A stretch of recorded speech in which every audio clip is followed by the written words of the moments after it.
This is a no-frills unboxing of the Hero7 Black Edition. Quickly looking at the packaging, you have the features list on one side of the box, a small promotion for the mobile app on the back, and an illustration of the box's contents on the other side. On the bottom there's a bunch of documentation information, as well as a blue pull tab that GoPro added in recent years for easier unboxing. Okay, let's get it open. We'll start by pulling the blue tab I previously mentioned on the bottom. You can get rid of this, I don't know why you want to keep it. Next, we'll open things up and use this convenient hole at the bottom to slide all the contents of the package out at once.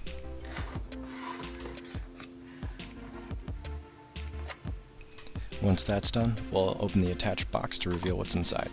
On top is a basic set of illustrated instructions that also include a promo for GoPro Plus. And then below that, there are two GoPro stickers that have a nice satin finish on them.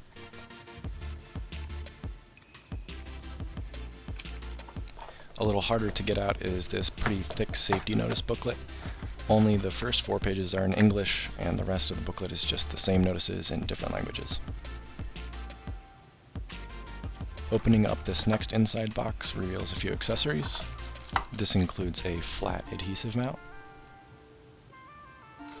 a USB cable that is Type A to Type C,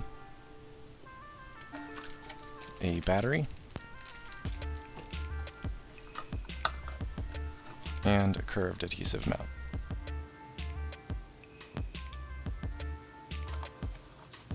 This is everything that's inside of the box, so the only thing left to do is to pop up the rubber security stopper on the quick release buckle and slide out the camera itself.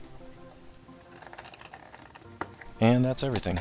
This is pretty standard packaging for GoPro, so there's no new surprises with the Hero7.